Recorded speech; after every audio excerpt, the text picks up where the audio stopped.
Palitana soil provision સ્ટોરમાંથી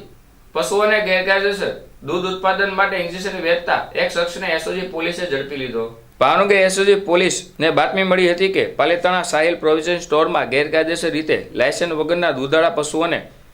વધુ દૂધ ઉત્પાદન માટે આપવામાં આવતા ઓક્સિટેક્સના ઇન્જેક્શન રાખી વેચાણ કરે છે। જે હકીકતના આધારે બાતમીવાળી જગ્યાએ રેડ કરતા સાહિલ પ્રોવિઝન સ્ટોરમાં દુકાને સાજિદભાઈ સલીમભાઈ સરમાળી રહે પલીમર સોસાયટી પાલિતાણા જિલ્લો ભાવનગરવાળા હાજર મળી આવેલ અને તેઓને પ્રોવિઝન સ્ટોરમાં શંકાસ્પદ સફેદ કલરની 200 ml ભરેલી બોટલ નંગ 50 કિંમત રૂપિયા 9,800 તથા 2 ml સફેદ કલરના પ્રવાહી ભરેલી ટોટી નંગ 6200 કિંમત રૂપિયા 12,398 તથા 100 ml ની સફેદ પ્રવાહી ભરેલી બોટલ નંગ 295 કિંમત રૂપિયા 29,400 તથા સફેદ કલરના બોક્સમાં સેફી 5 ml લખેલ ઇન્જેક્શન નંગ 300 કિંમત રૂપિયા 3,000 મળી કુલ રૂપિયા